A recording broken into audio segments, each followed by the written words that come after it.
Gegužės 22. Nes Dievas davė mums ne baimės dvasią, bet jėgos, meilės ir savitvardos dvasią. Antras laiškas Timotiejui, 1 skyrius, 7 eilutė.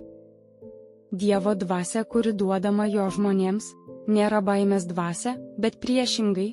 Dvasia jėgos, energijos ir uolumo, kuris skatinama meilės, pilno atsidavimo Dievui ir troškimo jam patikti ir jam tarnauti. Ši dvasia – tai karštas prisirišimas prie tiesos ir Dievo žmonių, bei noras juos ugdyti šventuose dalykuose ir liudyti gerą visiems žmonėms, kai tik pasitaiko galimybė. Ši Dievo dvasia – tai sveiko proto dvasia, proto, kuris kiekvienu klausimu sustiprintas Dievo žodžiu. Todėl, nors jis visiškai nebijo žmogaus, išmintingai nustato laiką, laikotarpį ir būdą, kad galėtų žinoti, kada ir kaip panaudoti meilės energiją, kuri dega kaip ugnis pasišventusio žmogaus širdyje.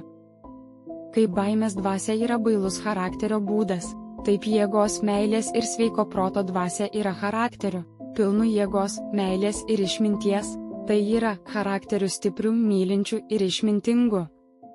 Dievas savo dvasia, žodžiu ir apvaizda išlaisvina mus nuo bailaus charakterio ir tuo pačiu duoda mums charakterio būdą, panašu į jo, kur išmintis, teisingumas, meilė ir jėga bendradarbiauja kartu puikioje harmonijoje. Tebūnie Dievui garbė už tokią dovaną.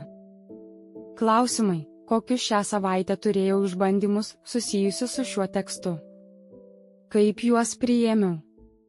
Prie kokių pasekmių šie išbandymai atvedė?